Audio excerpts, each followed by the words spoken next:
Welcome to the After the Show movie podcast, brought to you by your hosts, Ace Scully and Sid Talk. We're addicted to movies. Are you? Welcome, Sid Talk. Hello. Hello. How are you doing? Hello. I'm good. I got like a slow, it was like a record, you know, when you slow, do people know what records are? When you kind of drag it a little bit, you know, like the DJs do this, like, Yeah. That's kind of how my brain went there. Takes you a while to wind up, is what you say. Yeah. Need to be manipulated to work at a proper speed. The before the after the show discussion was this movie a little bit, testing the audio. That's about it. Uneventful, but good all the same, right? Oh, always good. Always good. All right. Welcome to February, everybody. Oh, yeah. What's tomorrow? February. Tomorrow is Groundhog Day. It's the next day of February. And? Groundhog Day, the day that the movie Groundhog Day came out. Oh, I don't know. It probably didn't. It probably came out at Christmas or something.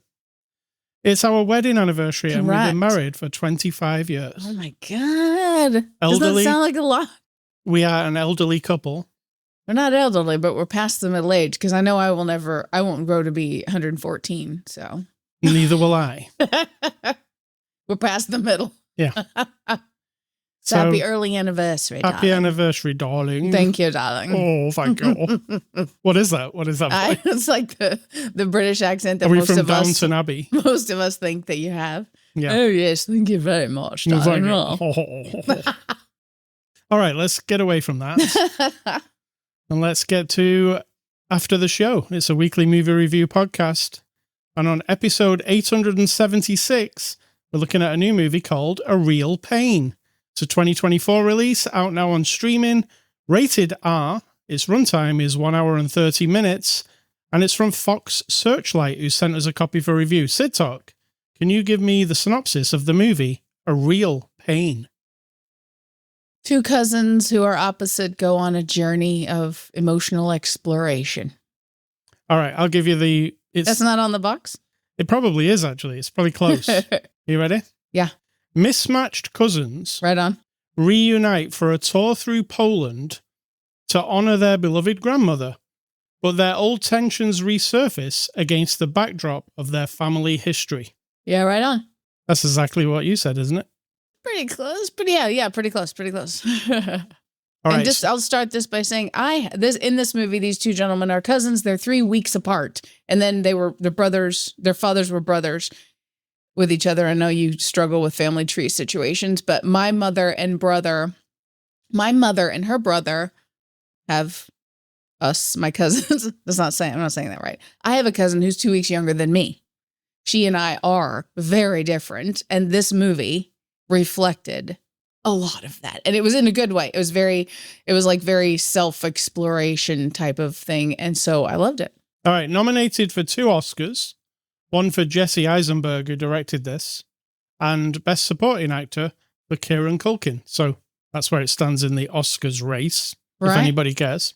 All right, Sid Talk, what did you think? I loved it. I really loved it. You knew nothing about this, I knew nothing about it. Yeah. And at first I was kind of like, it's going to be one of those obnoxious emotional exploration things where somebody's super uptight and somebody's not, and everyone learned a lesson. And yeah, that's what it is. But somehow it won me over. And I enjoyed it very much. It's done in a very subtle way.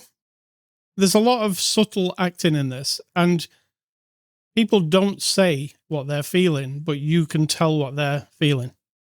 That happens all the time. One person often tells you what he's thinking. Yeah, but there's a lot of other people who don't. True. But you can see on their faces exactly what they feel. So this one character, Kieran Culkin's character, who is called Benji, he's like a live wire, right? He's like, he's very, compared to the rest of this group on this. Yeah, let's tell them the premise. So they go on an actual tour, a guided. They go to Poland. Yes, and there's a British guy who's the guided tour, and there's strangers, so it's an ensemble little cast, of people they never knew before. coming together to go on this Holocaust tour, essentially together, like a little vacation trip, which is a funny thing to pick for your vacation. But that's the journey they're on, like physical journey. Most people are pretty serious on the tour because they're there to see where their ancestors died, that kind of thing. But this guy, Benji, he's the type of person who just says whatever, right? Mm-hmm. How he feels, he'll say it. He will question people when he can. Well, I don't even think he realizes that they're uncomfortable. He just goes with it, right? Whatever. Because there's one thing with the tour guide, who's a very kind of repressed British type dude. I didn't feel like he was repressed at all. I really liked him. Stiff. I mean, I don't feel like he wouldn't. You could see he was struggling with how to deal with him. Oh, with him, but not in a bad way. Not with everybody. No, I'm not saying he's bad. I'm saying that kind of portrays him like our standard British uptight guy. He wasn't at all. He was quite good. Well, and I would say he's a good actor and all that. But confronted with this guy, I mean... He usually does this tour. He says what he says, and then they all go home, right? Right. He's never really been... This character, Benji, puts him on the spot one time. Well, more than one time, right? I mean, they put him on the spot a lot of times. If I had gone on this trip and these two were on it, and then it was over, the only thing I'd remember is these two fucks who were late for things. They were boisterous, disruptive. Me too. Yeah, I would be like, what a shitty trip because of those two. Aside from everybody in the little ensemble learns something or makes them learn something. See, that's the sort of kitschy or twee, as Tyshin Schoenberger would say about a painting, right? It's a bit sweet that everybody gets a little bit of awakening because of this kind of obnoxious, annoying guy. But lovable. Yeah, see, that's the thing. Is it lovable or is it, I don't know, it's hard to describe this person. To me, he would be annoying. Yes. And I think to you, he would be annoying too. Because you'd be like, oh, come on, we're trying to do our thing here. Yes, some of his behaviors... It's about you at the moment. ...would not be acceptable to me, and yet I also see myself in this person, so I get it. It's very emotional, this movie, in lots of ways, including just thinking about the Holocaust and also thinking about these people. Our guy, Benji, has had a very hard time with the death of his grandma. Right. And then all this awakens something about it in him. But also, when this movie is over, Benji, it's not all sweetness and roses for everybody. There's still pain, right? Sure. The pain doesn't go away because of this journey. Yeah, talk about the title a little bit. What your interpretation in layering it over onto the movie. So A Real Pain is the name of it. And you would think, right? That he's the real pain. He's it, because he's annoying, he's loud, he's gets everybody off track, he's very demanding emotionally and attention-wise. And yet when you start scratching the surface, how else do you apply it's a real pain? Like, he's not the real pain. The real pain... Well, there's a lot of pain, different pains. There's the pain of his cousin, David, has to deal with him every day, and not just when he's there. When he's not there, he is going through, is this guy all right? Is my cousin all right? I feel like I'm letting him down because I'm just having my family life over here, and he's probably hurting, and I can't do anything about that. That's one of the pains. Another pain is Benji, the crazy one. When he lost his grandma, we infer all this into the movie. Spoilers. He also he lived with her in a basement. And now he doesn't live anywhere, it doesn't seem. It doesn't seem. It's not said. Nobody says that. He's just at the airport, and then he stays at the airport. And we don't know anything else. And at the end, his cousin says, why don't you come back to my house and you can meet my little boy and all this stuff. And he says, no, I'll just stay at the airport. No, he's like, I'm just going to hang out at the airport for a while because I can meet some interesting people. He doesn't want to tell him exactly. Correct. That hanging out at the airport means that's... Well, we don't know, though. We do not have an answer for that. Well, also at the beginning of the movie, he questions him and says, why did you get here so early? And he's like, oh, I just like to hang around in the airport. Right, but again, we don't know. There's nothing written in the story that tells us I for feel sure. that that's what's happening. Sure. So there's that pain. There's the pain of all the people who died and explicitly shows you inside the concentration camp. And all the people on the tour who have got some connection to that. There's just pain all the way through the whole thing. Correct. And there's some really emotional, it's actually very funny. Even though what I just said made it sound depressing. It is very funny, right? There's some very funny parts. When it comes down to this confrontations, let's say, between people, they get very heated, don't they? And emotional. Did you cry? I cried, but not because of their discussions. Pretty much just realizing that. And to me, a real pain for the Jesse Eisenberg guy isn't that he's thinking about his cousin all the time. That's just a thing separate. His real pain is a life of being nervous and for him, he takes anxiety medication. He worries about everything. Part, yeah. Well, I mean, he worries about everything. Everything is a struggle. Everything is difficult. He wishes he was more like the character of his cousin. So to him, his family and his cute little son and his job and everything that looks right on the outside, it's all riddled with his own pain every day of his life, not just because of his cousin. You know what I mean? Yeah. So it's multiple layers is what we're saying. And it's well filmed. I did notice how well filmed it was. I mean, when gorgeous. You're going around this tour, which is the majority of the movie, and you're seeing all the architecture and the different buildings, and Jesse Eisenberg he lingers on it all, so you can see it properly. And I actually felt like I'd been on a tour, to be fair, yeah. at the end of it, which is not a bad thing considering the subject matter. No, it's good. Yeah. So, yeah, everything really, I don't know. It's one of those, I would call it like under the radar kind of movie that I didn't know nothing about this movie either, apart from it had been nominated for some things. And looking at the poster doesn't really do it any justice, I don't think. Have you seen the poster? Agree. It just makes it look like what? Like a sappy comedy, maybe? Yes. Which it's not. Like Step Brothers. Yeah, maybe. Something like that. Yeah. Silly.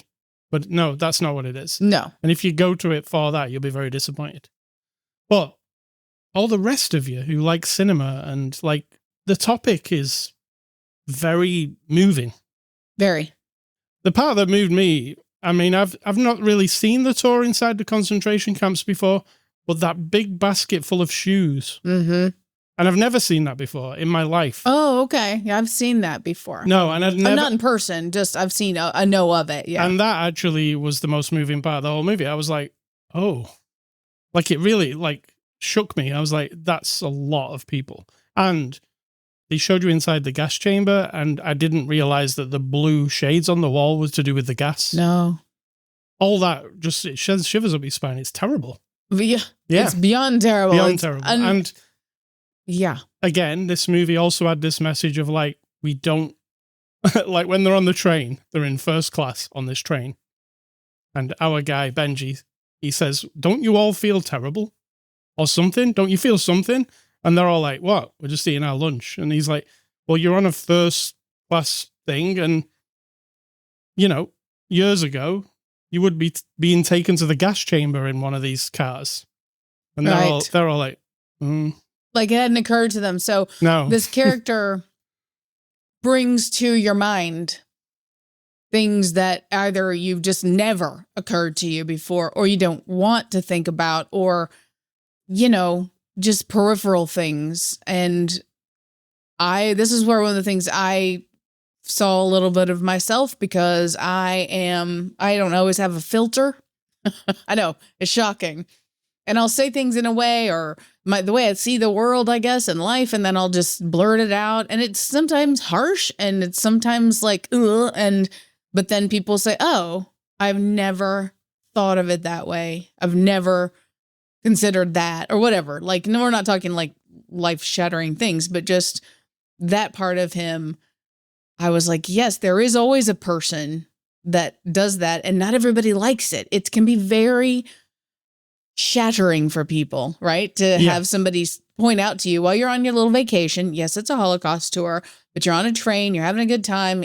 Everyone's kind of excited that it's first class. And then one of your people points out that you are basically enjoying the life because of the suffering and pain that your ancestor or someone from your life or all those millions of people went through. So doesn't that make you feel kind of shitty? Yeah. You know what I mean? And then even though he then later, if we point this out, right, he points that out, then he makes this big fucking deal about getting out of first class, and then his cousin has to come find him, and then they get on the wrong train, and then they run to get to a car where they're not going to get asked for a ticket because they sneak onto this other train. Well, they end up, and the Jesse Eisenberg guy says to the cousin who just threw a fit about being in first class, Jesse Eisenberg goes, dude, we're in first class. And then he's like, well, we earned it. Yeah. So he flips hot and cold, right? He's taken a stand about it 5 minutes ago, but now it's fine. So he's that person who also can make you go like, is he a hypocrite?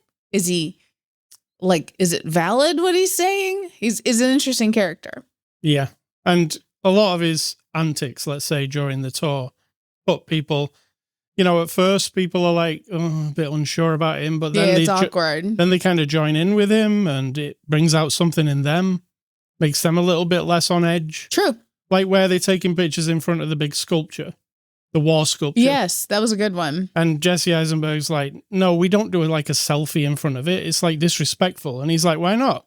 I'm going to be up there and be the medic or whatever, I'm going to be one of the soldiers. And then he gets all the group up there, and it kind of cracks people a little bit. So, yeah, multi-layered, and I was going to say fun. It is fun. Mm-hmm. Just being with these two guys and the differences between them. And yeah, that's not a new story. We've seen that a lot of times, right? People on a trip together. Absolutely. Very Planes, different. trains, and automobiles. Yeah, Dumb which I've and never Dumber. seen, by the way. I think they're pretty much the same. Yeah. So yeah, I really enjoyed it. I think it brought up it's like a really, really, really big onion. Oh my. With lots of... Oh my. And by the end of it, there's a lot to think about. Absolutely. And you said, I said to you, we're going to watch this movie a little later today because it's only 90 minutes. And you said at the end of it didn't feel like 90 minutes. No, it felt substantial. It felt like... Not in a bad way. No, it was epic. I like long movies. So if anyone's out there like, 90 minutes is too long, whatever. But 90 minutes for us is always feels like... short. It does. It feels like you're getting ripped off. But this was so engaging and full. Like the richness of every scene, the way it looked, the way they talked to each other, all of it. When it was winding down, I felt like I've been on an epic, personal little journey with these people. And so I felt like it was exactly right. All right, let's get on to the cast. Kieran Culkin plays Benji Kaplan. What do you think? Fantastic. Seriously, absolutely fantastic. There's nothing else. Both of them. So I will say both.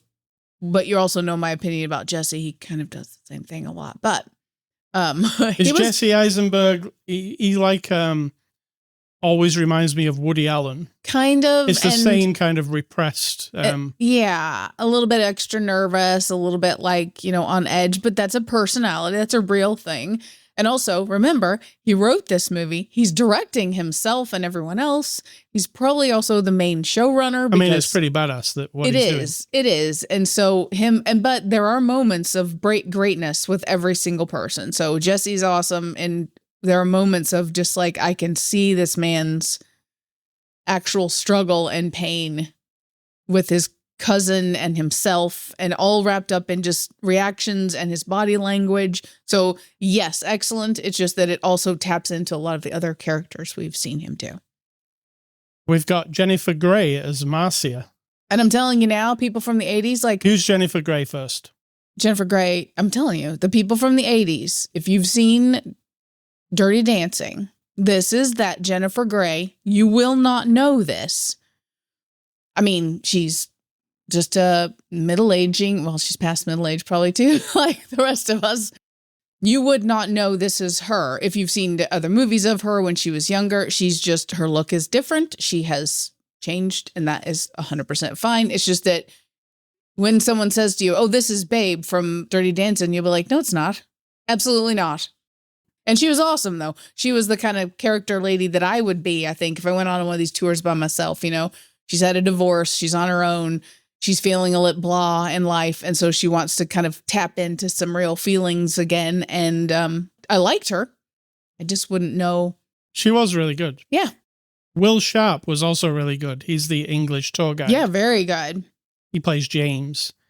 There was that moment in the, it's in the, like a graveyard, and he's talking, telling them stuff. And Benji tells him basically, why don't you just be quiet like during this? It's not very respectful. Like just don't, just quit with all the stats, quit with all the talk. Let's just be at these people's graves and just, and you see that it's like so confronting for him. It is. But he's also thinking about it.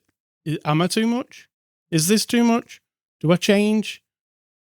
I've never been confronted like this. It's confusing to me. I'm like, he does a good job of showing that. Yes. Without saying anything. Just that was where I was like, wow, that's really, like, I'm putting myself in that position.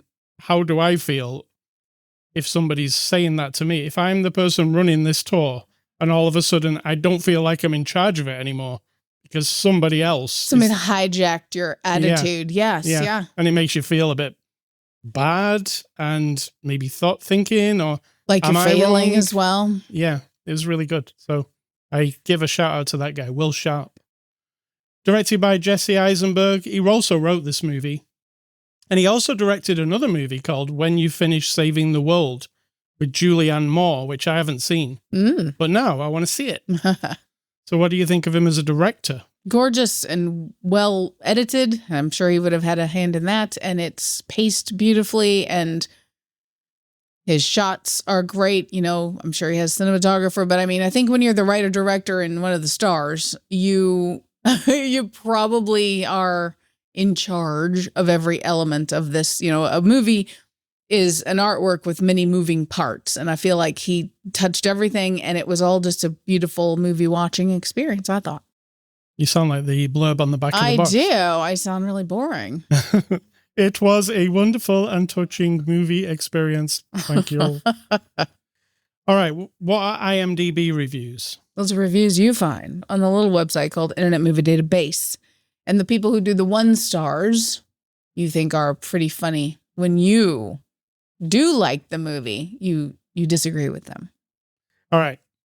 Number 1 guy says, if you're in the mood for a pretentious movie starring that Mark Zuckerberg guy, seriously, he plays every role the exact same way with zero range.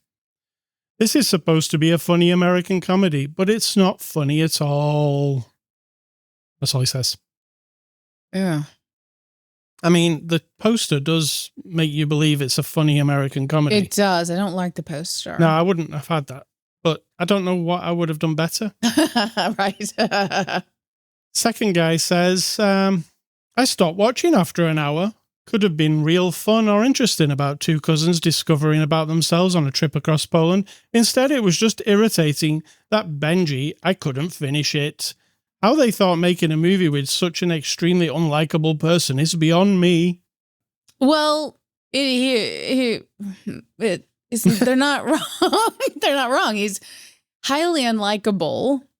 But also likable at the same time. When you pick apart all the elements of who he is, right? Yeah. There's the upfront, honest, I'm going to say what I want to say. I love that personally. There's the, I'm going to confront you with ideas and thoughts that you hadn't thought of before, and we're going to see what happens because I don't care if you like me or not. I like that about him. He's interested in people. Like you can even see him, he's talking to the TSA officer. When they're getting off the bus, there's this little tiny detail you might not have noticed. Like he actually waves and says goodbye to the bus driver. Like he's the guy who wants to engage with everybody. Feel good. Yeah. He thinks no one wants to be alone. He wants people to feel seen and heard and important and all that kind of stuff that you can love. Then there's the other side where, yes, he points out to you at a dinner that whatever, he brought up some subject that made everybody very super uncomfortable. And he kind of runs the room. You know what I mean? He demands that everyone get on his level of emotional thing. If he wants everyone to be happy, he forces everyone to be happy. If he wants everyone to be down, he expects you to be down with him. That part is very annoying. So I get what this person's saying. Third guy says, boring AF snooze fest. This movie is so boring. I had downloaded it because it was listed as a comedy and it felt like a laugh, but there is nothing laugh. The movie is awful, terrible writing, extremely unlikable. I have been to the concentration camp and it make no impact. Really? I didn't know if it was Eisenberg or had it known I ever have downloaded. The Eisenberg has got the rare quality. I don't even know what that was. Is that a 1-star review? It doesn't even. Are we accepting that as a 1-star now? Because that doesn't sound like a 1-star. I give the review 1 star. Yeah, so those are the people who didn't like the movie. So on that point, there was no extras on this movie. We just watched the movie. So let's give this movie a score. I'm going to give A Real Pain an 8 out of 10. Right. I'm going to give it a 9.4. Oh, that's really high. It's very high. And I'm saying that after we've watched some pretty good movies this year. And I just feel like I couldn't find a huge fault. Like there are always things, you're like, maybe, I don't know, whatever the little bits and pieces are. So it's not like the perfect movie watching experience. It's just that as an experience of these characters and the story, and it felt right. And it just pleasant movie watching experience. I loved it. Well done. Well said. Next week, we're going to look at the movie Wolfman. Ooh. It's a movie about a man who turns into a wolf. I'm just going to guess that from a man and his wolf. Yeah. Are you sure it's not about Wolf Trainer? It stars Ruth from Ozark. Okay. So we'll look at Wolfman next week.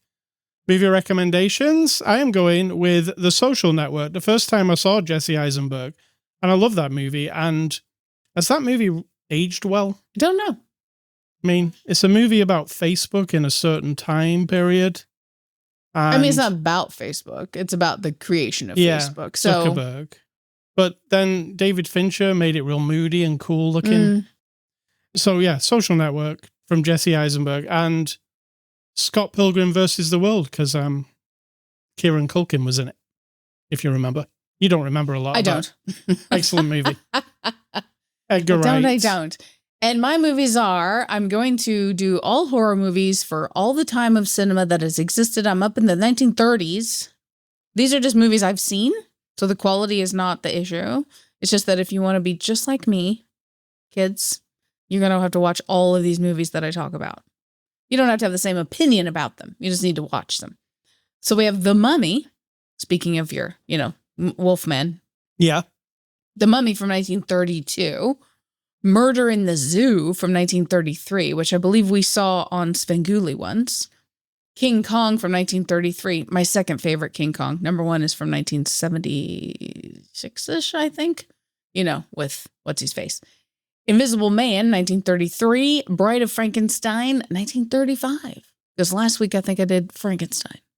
Yeah, you did. Now, our horror is a different definition, right? Nowadays, we have Art the Clown versus The Mummy from 1932, but they're all listed as horror, so there you go. All right. Well said. Well done. This week, A Scully stuff, I've been playing a new game called Eternal Strands. Let me just give you the synopsis of the Steam page. It says, fight epic, towering creatures while blending magical abilities with an arsenal of powerful weapons to keep the world from crumbling in this third-person action-adventure game.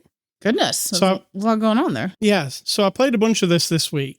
They're a company called Yellow Brick Games, which consists of, it's like an indie studio, but they're all people who left big studios to make an indie studio to make their own game. So it's got like AAA sensibilities, but it's actually just a smaller budget game.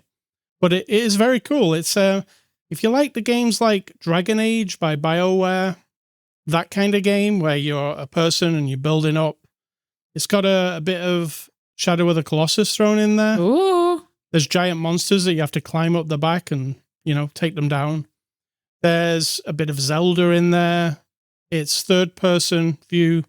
It's a story. There's a story about this. I don't really want to spoil it because it's pretty cool. It's like very Legend of Zelda type story where you're uncovering things as you go along. It's also got this cool magic system. So your character can do magic and she can do fire and ice and wind. And the whole game's got this physics system. So when she does ice, so say a dragon's attacking you and it's breathing fire at you, she can do ice and like shatter, put ice all around its fire that it's breathing, and then shatter the ice and damage the dragon, that kind of thing. You can also like make little platforms with your ice so you can jump up to things that you can't normally get to. It's really, really graphically cool. Uses all the latest technologies, NVIDIA stuff. It looks like a AAA game. I'm not sure how much it costs. Let me have a look. Costs $39.99. So it's less than your average AAA game. But you'll get maybe 10 to 20 hours of story. But there's loads of you can find secrets. There's a huge map to explore. And when you actually get to see the bosses in it, they're so big and giant. There's a part where you're on this big airship floating through the sky, and there's a giant boss coming at you. So it's called Eternal Strands. It's actually out on everything. I played the PC version. But if you subscribe to Game Pass, Xbox Game Pass, you can also just pick it up there on Game Pass if you're a subscriber. Eternal Strands is $39.99. I played it on PC. I really liked it. Sid Talk, what's for dinner? I haven't fully decided. It's going to be a home-cooked situation. If we have pies, we'll do pies. We have hot dogs that are plant-based hot dogs. We also have other things. All right. So it's yet to be determined. And what's your advice? And let's get out of it. My advice is based on my current project I'm working on. It is a small fundraising cookbook for a little tiny historical society in the middle of America in a little tiny county. I am typing up all of the recipes that people are donating, and it is fascinating, and I love it. I am enamored. If tomorrow wasn't our wedding anniversary, I'd leave you for these recipes. Thanks. I love it so much. And there's hundreds. I've typed hundreds. I think I'm about to 500 now. So people are donating, obviously. And I just think, I understand that not every single person thinks of food in their life as like a thing. Like, food is so boring. We just have to eat to survive. But for everyone else, like if you've ever gone to a potluck or a dinner where people bring all different things, I'm from a small town area. And so a lot of these recipes include Cool Whip, Miracle Whip, cream cheese, and Jell-O. The casseroles are all in 9x13 pans, pretty much, with lots of cream of this and that soups. There's homemade things like homemade biscuits, homemade bread, homemade all the stuff. And it is fascinating to read through how people write down their recipes, like the wording that they use, the abbreviations that they use. I'm becoming like a recipe scholar, if that's a thing. And so I would recommend, if you're into food at all, or you're not, and you think, that sounds interesting, maybe your grandma or your aunts or your moms or your dads or grandpa, whoever, or you're from someplace where nobody really focused on that, but there's a box in a drawer somewhere hidden of recipes, dig them out, look through them, cook them, right? If you don't understand the wording, just look it up. I've been doing lots of recipe research because when someone says put it in a moderate oven, I don't know what that means. So I had to figure that out. I didn't know how to convert Celsius to Fahrenheit. I've learned that today, just so y'all know. I actually know that off the top of my head now. All right, tell us the equation. The formula for changing a Fahrenheit into a Celsius would be to take the Fahrenheit, which is like, if you say 300, subtract 32, whatever the total of that is, multiply that by 5, and then divide it by 9. Or you can take your 300 minus 32 and then multiply that total by 0.5556. And no, I'm not reading this. I actually memorized it because all my life I've been like, oh, that seems intimidating. Not that I would even have to do it now, but the fact that I know it, and if I don't have the internet and I don't have another source, I know how to do it. So this book will all be in Fahrenheit because we're Midwestern Americaners. We don't do the Celsius thing. So, if someone wants to interpret it for me someday. I mean, I do the Celsius thing. You do. You do Celsius, and you also do, like, for the ambient temperature, and you do the 24-hour clock and all that jazz. Yeah, I just kind of got used to both over the years, Celsius is hard for me, but so my advice is to get out those recipes, and if you're just starting and you're interested and there's not a family legacy, then get all your friends who do like to cook or make interesting things or find cool stuff on the internet. It doesn't have to be some 500-year-old recipe. A lot of the recipes that have been donated in the corner, they'll write, I found it on Pinterest. I found it on Facebook. My family loves it. To me, That is weaving that recipe, wherever you found it, into the fabric of the history of your family. That if you made cheesy poof balls with pumpkin topper and you found it on Pinterest and then you make it every Christmas, it's now become, it doesn't matter, right? It doesn't matter that it's not 500-year-old recipe. I think it's valuable. And if you write them down or type them up, I think having a physical thing, because my grandma put together a cookbook. I helped her type it up too before she passed away many years ago now. And having that, she sold it to just random people as well. And so many people tell me they love it. She wrote poems and little writings in it and stuff to go with all the recipes. It's just a really fascinating thing. And of course, whenever I'm on a project, I get a little bit obsessed. And so that's that.